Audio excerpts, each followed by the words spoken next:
പറയുന്നത്. ശ്രീ ജോർജ് കൊടിപ്പാറ, ഇവിടെ തൗഫീഖ് പറയുന്ന വാദമുഖങ്ങൾ അത് കോൺഗ്രസിന്റെ വാദമുഖമാണ്. ഇന്നലെ KPCCയുടെ അധ്യക്ഷൻ പറഞ്ഞതും ഇങ്ങനെയുള്ള ധാർമ്മികതയൊക്കെ അവകാശപ്പെടാൻ എന്ത് മാന്യതയാണ് ഇതിനു മുമ്പ് CPIM പുലർത്തിയിട്ടുള്ളത്? ഇത്തരം വിമർശനങ്ങൾ ഉയർന്നപ്പോൾ അവരെയൊക്കെ മാറ്റി നിർത്തിയിട്ടുണ്ടോ? ഞങ്ങളിതാ സംഘടനാ ചുമതലയിൽ നിന്ന് മാറ്റി നിർത്തുന്നു, രാഹുൽ മാങ്കൂട്ടത്തിലിനെ അതുപോലും ചെയ്തിട്ടില്ല എന്നൊക്കെ പറയുമ്പോഴും ഇപ്പോഴത്തെ രാഷ്ട്രീയ പശ്ചാത്തലത്തിൽ രാഹുൽ മാങ്കൂട്ടത്തിലിന് എതിരെ ഉയർന്നു വന്നിട്ടുള്ള ആരോപണങ്ങൾ, അതല്ല എങ്കിൽ വെളിപ്പെടുത്തലുകൾ, അതിനെ ഈ മട്ടിൽ പ്രതിരോധിച്ചുകൊണ്ട് മുന്നോട്ടു പോകുന്നത് കോൺഗ്രസിന് ശുഭകരമായിരിക്കുമോ? എന്നോടാണോ? അതെ, വളരെ കൃത്യമായിട്ട് പറയാം, ശുഭകരമായിരിക്കില്ല. കാരണം ഇത് വളരെ ഗൗരവമുള്ളൊരു വിഷയമാണ്. ഒരു സാധാരണ വ്യക്തിക്കെതിരെ അല്ല ഈ ആരോപണങ്ങൾ വരുന്നത്. ഇത് യൂത്ത് കോൺഗ്രസിന്റെ സംസ്ഥാന അധ്യക്ഷൻ എന്ന പദവിയിലിരിക്കുന്ന രാഹുൽ മാങ്കൂട്ടത്തിലിനെ ആ രീതിയിൽ പോലും കണ്ടാൻ പറ്റില്ല. കാരണം സമീപകാല രാഷ്ട്രീയത്തിൽ, കേരള രാഷ്ട്രീയത്തിൽ ഏറ്റവും കൂടുതൽ മാധ്യമ ശ്രദ്ധ ആകർഷിച്ച, ഏറ്റവും കൂടുതൽ പ്രതിപക്ഷത്തിരുന്നു കൊണ്ട് ഭരണപക്ഷത്തിനെതിരെ ഏറ്റവും ശക്തമായ വാദമുഖങ്ങൾ ഉന്നയിച്ച് മുഖ്യമന്ത്രി അടക്കം തുറന്നു വിമർശിച്ച് സമരമുഖങ്ങളിലെല്ലാം വലിയ വീരനായകനായി ഈ പറഞ്ഞ എന്താ പറയാ സമര പരമ്പരകളിലൂടെ കേരളത്തിന്റെ ശ്രദ്ധ ആകർഷിച്ച, കേരളം ആരാധനയോടെ നോക്കിക്കണ്ട ഒരു യുവ നേതാവ്. അങ്ങനെയുള്ളൊരു യുവ നേതാവിനെതിരെ അദ്ദേഹം നിയമസഭാംഗമായി മാസങ്ങൾക്കകം ഈ രീതിയിൽ ആരോപണങ്ങൾ വരുന്നു. ഇത് കേവലമായൊരു ആരോപണമല്ല. ആ ആരോപണങ്ങൾ അതൊരു പരമ്പര പോലെയാണ് വരുന്നത്. ഇപ്പൊ യുവനടി മുന്നോട്ട് വെച്ച ആരോപണങ്ങൾ, അതിന് ഈ പറഞ്ഞ തൗഫീഖ് പറഞ്ഞതുപോലെ കൃത്യമായ തെളിവുകളുണ്ടോ, അല്ലെങ്കിൽ അവർ പരാതി കൊടുത്തിട്ടുണ്ടോ, അവർ പേര് പറഞ്ഞിട്ടുണ്ടോ, ഇങ്ങനെയുള്ള ന്യായവാദങ്ങൾ അല്ലെങ്കിൽ സാങ്കേതികത്വമൊക്കെ പറയാം. അതുപോലെ തന്നെ പ്രവാസി എഴുത്തുകാരി പറഞ്ഞതിനകത്തും അവർ തന്നെ പറയുന്നുണ്ട്, എന്നോട് അപമര്യാദയായിട്ട് പെരുമാറിയിട്ടില്ല, പക്ഷെ മറ്റുള്ളവരുടെ മുമ്പിൽ വെച്ചാണ് ഞാൻ ഈ ചാറ്റ് ചെയ്യുന്നതെന്ന് അവരിൽ ചിലർ, ആ സുഹൃത്ത് സംഘത്തിൽപ്പെട്ട ചിലർ എന്നെ വിളിച്ചു പറഞ്ഞു. ഇതും വേണമെങ്കിൽ അത്ര ഗൗരവമുള്ള ഒരു സംഗതിയായിട്ട് അല്ല എന്ന് വേണമെങ്കിൽ പറയാം. പക്ഷെ ഈ മൂന്നാമത്തെ വിഷയം, അതായത് ഈ ഗർഭചിത്ര വിഷയത്തിൽ അദ്ദേഹത്തിന്റെ ശബ്ദരേഖ പുറത്തു വന്നിരിക്കുന്നു. ആ പെൺകുട്ടി പറയുന്ന കാര്യങ്ങൾ, ആ പെൺകുട്ടിയുടെ ആവശ്യത്തെ അല്ലെങ്കിൽ ആ പെൺകുട്ടിയുടെ എത്ര ഹീറ്റഡ് ആയിട്ടാണ് അദ്ദേഹം ആർഗ്യുമെന്റ് നടത്തുന്നത്. ഇത് ഇനിയും കൂടുതൽ വേറെയും പരാതികളുണ്ട് എന്ന് നമുക്കറിയാം. അത് നേരത്തെ ശ്രീകുമാർ മനയിൽ പറഞ്ഞതുപോലെ ഇനിയും ആരോപണങ്ങൾക്ക് അല്ലെങ്കിൽ ഇനിയും ഈ രീതിയിലുള്ള മോശം പെരുമാറ്റം അനുഭവിക്കേണ്ടി വന്ന കൂടുതൽ ആളുകൾ ഉണ്ട് എന്നുള്ളത് മാധ്യമ പ്രവർത്തകർക്കറിയാം. അതുപോലെ തന്നെ പാർട്ടിക്കകത്ത് VD സതീശനെ പോലുള്ള ആളുകളും ആ കാര്യം ഉൾക്കൊള്ളുന്നു എന്നാണ് ഞാൻ വിചാരിക്കുന്നത്. അപ്പൊ അതുകൊണ്ടൊക്കെയാണ് ഈ വിഷയത്തിൽ വളരെ പെട്ടെന്ന് പാർട്ടി ആദ്യം ചെയ്യാവുന്ന കാര്യം നന്നായി ചെയ്തു എന്ന് തന്നെയാണ് ഞാൻ പറയുന്നത്. അത് രാഹുൽ മാങ്കൂട്ടത്തിൽ ഞാൻ സ്വമേധയാ രാജിവെക്കുന്നു എന്നൊക്കെ അവകാശപ്പെടുന്നുണ്ടെങ്കിലും പാർട്ടി കൃത്യമായിട്ട് അദ്ദേഹത്തിന് നിർദ്ദേശം കൊടുത്തിട്ടുണ്ടാകാം, രാജിയല്ലാതെ മറ്റൊരു പോംവഴിയില്ല, ആ കാര്യത്തിൽ ന്യായവാദങ്ങൾക്ക് നിൽക്കണ്ട, രാജിവെച്ചോളൂ എന്ന് പറഞ്ഞിട്ടുണ്ടാകാം. പാർട്ടിയുടെ നിർദ്ദേശം അദ്ദേഹം സ്വീകരിച്ചു. അദ്ദേഹം ഒരു പത്രസമ്മേളനം നടത്തി സ്വയം ന്യായീകരിച്ചുകൊണ്ടാണെങ്കിലും രാജിവെക്കുന്നു എന്ന് പ്രഖ്യാപിച്ചു. ആ രാജി സോ ഫാർ സോ ഗുഡ്. ഇനിയാണ് പ്രധാനപ്പെട്ട ചോദ്യം, അതായത് പാർട്ടിയുടെ പദവിയാണോ, അതായത് പാർട്ടി പദവിയോടമോ അതിലപ്പുറമോ പ്രധാനമല്ലേ ഒരു MLA-യുടെ സ്ഥാനം? MLA എന്ന് പറയുന്നത് അദ്ദേഹം MLA ആയി തെരഞ്ഞെടുക്കപ്പെട്ട നിമിഷം മുതൽ അദ്ദേഹം പാർട്ടിയുടെ മാത്രം ഒരു സ്വത്തല്ല, അദ്ദേഹം ഈ സമൂഹത്തിന്റെ പൊതു സ്വത്താണ്. നേരത്തെ ഷാനിബ് പറഞ്ഞതുപോലെ അദ്ദേഹത്തിന്റെ അടുത്ത് എല്ലാവർക്കും പോകേണ്ടി വരും.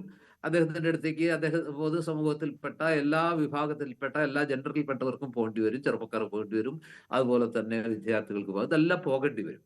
ഇങ്ങനെ കളങ്കിതനായ ഒരു വ്യക്തികൾ ആ സ്ഥാനത്തിരിക്കുമ്പോൾ അത് എത്രത്തോളം പാർട്ടിക്ക്, ഇവിടുത്തെ പ്രധാന പ്രശ്നം സാങ്കേതികത്വം പറയുകയാണെങ്കിൽ ശരിയാണ്, ജനപ്രാതിനിധ്യ നിയമമൊക്കെ ഉദ്ധരിച്ചുകൊണ്ട് നമുക്ക് പറയാം അദ്ദേഹത്തിനെതിരെ പരാതിയില്ല, പോലീസ് കേസില്ല, FIR ഇല്ല, കോടതിയിൽ ഒന്നുമില്ല, അദ്ദേഹം എന്തിനു രാജിവെക്കണം എന്ന ചോദ്യമൊക്കെ പ്രസക്തമാണ്, അങ്ങനെ ചോദിക്കാനുള്ള അവകാശമുണ്ട്.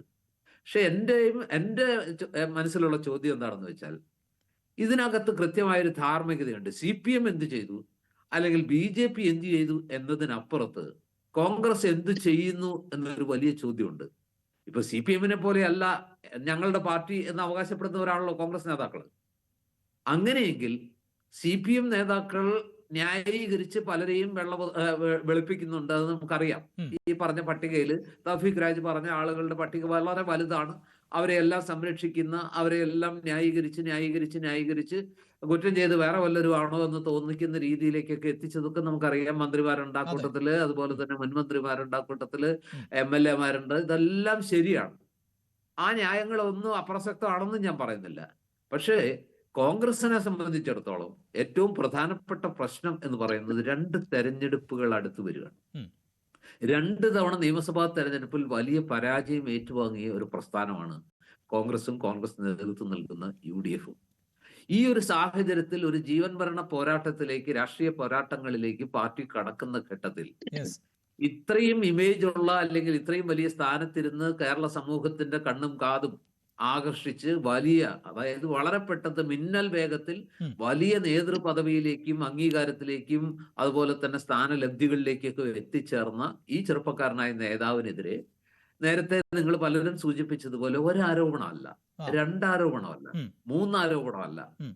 ആരോപണങ്ങളുടെ ഒരു പരമ്പര തന്നെ ഇങ്ങനെ ഉയർന്നു വരികയാണ്. യെസ്. ഈ ഘട്ടത്തിൽ ന്യായവാദങ്ങൾക്കാണോ പ്രസക്തി, രാഷ്ട്രീയ സദാചാരത്തിനും രാഷ്ട്രീയ ധാർമ്മികതയ്ക്കും ഉം. പൊതുജന മനസാക്ഷിയുടെ മുമ്പിൽ സ്വയം, അതായത് ഒരു മാതൃക കാണിക്കുന്നത് ആണോ കോൺഗ്രസിന് ഉത്തമം, UDF-ന് ഉത്തമം എന്നുള്ളതാണ് $1 മില്യൺ ക്വസ്റ്റ്യൻ. റൈറ്റ്. അതോടൊപ്പം ഞാൻ ശ്രീ വിചാരിക്കുന്നു. ജോർജ് പൊടിപ്പാറ, മറ്റൊന്ന്, ഈ രാഹുൽ മാങ്കൂട്ടത്തിൽ പദവി ഒഴിയുമ്പോഴും താങ്കൾ ഈ സൂചിപ്പിച്ചതുപോലെ, അതായത് സർക്കാരിനെതിരായ പോരാട്ടം കനപ്പിക്കേണ്ട സമയമാണ്, കോൺഗ്രസ് ഒരുമിച്ച് നിൽക്കേണ്ട സമയമാണ്. അവിടെ തനിക്കെതിരെ വന്നിട്ടുള്ള വിവാദങ്ങളിൽ അതിൻ്റെ ന്യായീകരണങ്ങളിലേക്കോ ചർച്ചയിലേക്കോ പോയി കോൺഗ്രസ് സമയം കളയാനില്ല, അതുകൊണ്ട് താൻ പദവി ഒഴിയുന്നു എന്നുള്ളതായിരുന്നു. പക്ഷേ ഇപ്പോൾ ഈ സൂചിപ്പിക്കുന്നത് പോലെ ഒന്നിന് പിന്നാലെ ഒന്നായി വെളിപ്പെടുത്തലുകൾ ഇങ്ങനെ വരുമ്പോൾ രാഹുൽ മാങ്കൂട്ടത്തിന് വേണ്ടി വാദിക്കാനും അതിനെ ന്യായീകരിക്കാനും സംസാരിക്കാനും വേണ്ടി ചുമതലപ്പെടുത്തേണ്ട, അല്ലെങ്കിൽ ചുമതലയായി സ്വയം ബാധ്യതയായി മാറുന്ന കോൺഗ്രസിനെയല്ലേ നമുക്ക് കാണാൻ സാധിക്കുന്നത്?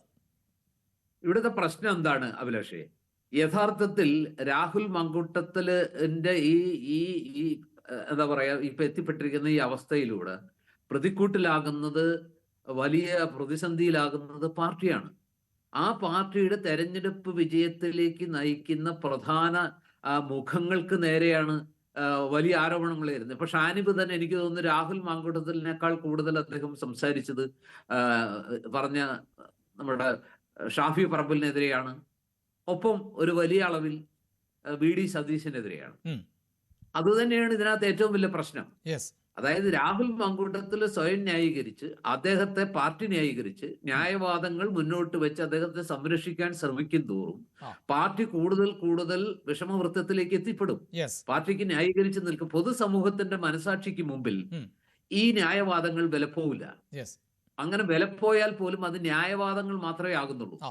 അവരാഗ്രഹിക്കുന്നത് ഈ ചെറുപ്പക്കാരന് ഇങ്ങനെ ചെയ്യാൻ പാടില്ലായിരുന്നു, ഇങ്ങനെയൊന്നും ഈ ചെറുപ്പക്കാരനിൽ നിന്ന് ഞങ്ങൾ ആരും പ്രതീക്ഷിച്ചിട്ടില്ല, ഇത് വല്ലാത്തൊരു ചതിയായി പോയല്ലോ, ചെയ്തായി പോയല്ലോ എന്ന് കരുതുന്നവരാണ് കേരള സമൂഹത്തിൽ കൂടുതലുള്ളത്.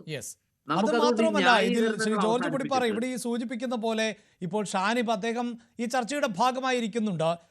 CPM-നെ അടക്കം പരിശോധിക്കുമ്പോൾ അവർക്കൊരു കേഡർ സംവിധാനമുണ്ട്. ഒരു വിഷയം വരുമ്പോൾ ആ വിഷയത്തെ പ്രതിരോധിക്കാനൊക്കെ അവരുടെ സംഘടിതമായ ആ ശക്തിയെ കൃത്യമായി പ്രയോജനപ്പെടുത്താറുണ്ട്. പക്ഷെ കോൺഗ്രസിനെ സംബന്ധിച്ചിടത്തോളം അങ്ങനെ ഒരു ശക്തി കോൺഗ്രസിന് തന്നെ ഉണ്ടോ എന്ന സംശയമില്ലേ? അതായത് രാഹുൽ മാങ്കൂട്ടം എന്ന ഒരു പേരിന് പിന്നാലെ പോകുമ്പോൾ അത് മറുഭാഗത്ത് പാർട്ടിയുടെ മുഴുവൻ സാധ്യതകളെയും അടച്ചു കളയുന്നു എന്ന വിമർശനം ആ പാർട്ടിക്കകത്ത് തന്നെ ഉണ്ട് എന്നാണ് മനസ്സിലാക്കാൻ സാധിക്കുന്നത്. എനിക്കൊരല്പം സമയം തന്നെ ആ പോയിന്റിലേക്ക് തന്നെയാണ് ഞാൻ വരുന്നത് അഭിലാഷേ. അതാണ് ഇവിടുത്തെ ഏറ്റവും പ്രധാനപ്പെട്ട പ്രശ്നം.